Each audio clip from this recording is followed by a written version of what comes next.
Hello guys, આજે આપણે આવી ગયા છે અડાલજની વાવ.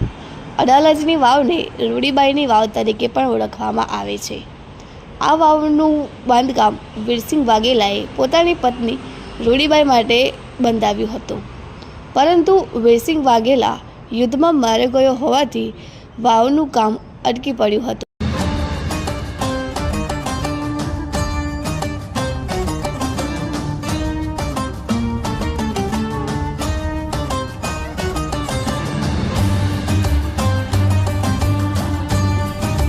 રાણી રૂડીબાઈ રૂપરૂપનો અંબાર હતા.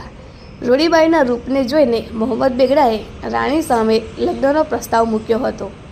ત્યારે રાણી રૂડીબાઈએ સામે શરત રાખી કે જો તે આ વાવનું બાંધકામ પૂર્ણ કરાવશે તો તેની સાથે લગ્ન કરશે.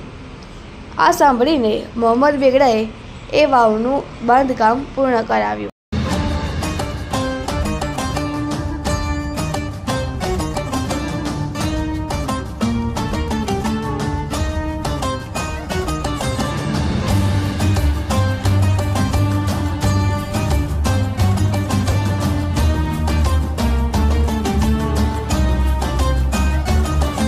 રાણી રૂડીબાઈની આ શરત સાંભળીને મોહમ્મદ બેગડાએ વાવનું કામ પૂર્ણ કરાવ્યું હતું. રાણી રૂડીબાઈ વાવનું બાંધકામ જોવા ગયા અને તેમને લાગ્યું કે તેમનો ઉદ્દેશ્ય પૂર્ણ થઈ ગયેલ છે.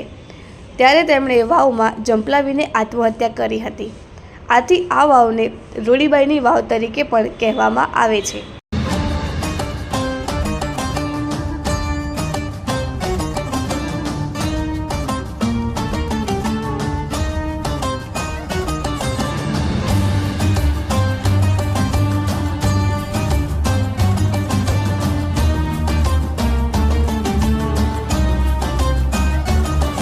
અડાલજની વાવમાં હિન્દુ અને મુસ્લિમ સ્થાપત્ય કળાના અનેક ઉત્કૃષ્ટ નમૂનાઓ મૂકવામાં આવેલા છે.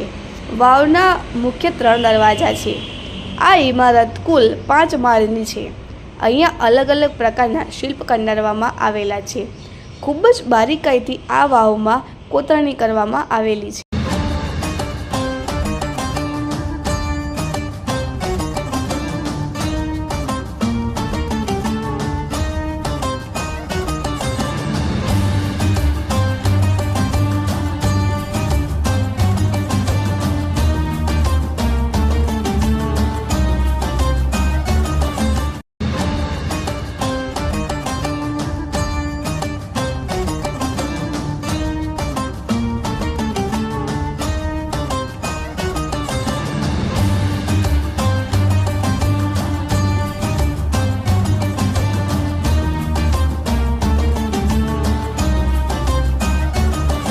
અડાલજની વાવની એક લોકવાયકા એવી છે કે જેમણે આ વાવનું બાંધકામ કર્યું હતું તે કારીગરોને મારી નાખવામાં આવ્યા હતા અને વાવની ઉપરની સાઈડ તેમની કબરો પણ બનાવવામાં આવેલી છે.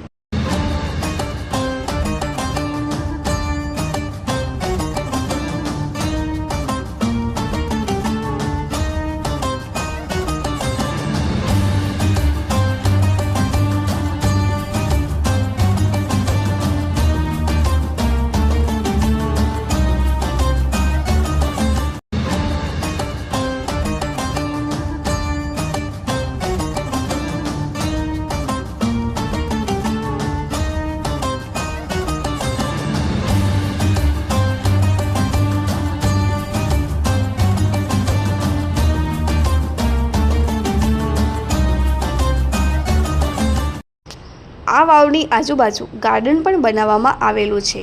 અહીંયા તમને ખૂબ જ શાંતિ અને ઠંડકનો અનુભવ થશે. મેં તો મુલાકાત કરી લીધી છે, તમે પણ એક વખત જરૂરથી કરજો. આવતા વિડીયોમાં હું તમને આવી જ એક બીજી વાવ વિશે વાત કરવાની છું. ત્યાં સુધી આવજો. અને હા, જો ચેનલને તમે હજુ પણ સબસ્ક્રાઈબ ના કરી હોય ને તો કરી દેજો.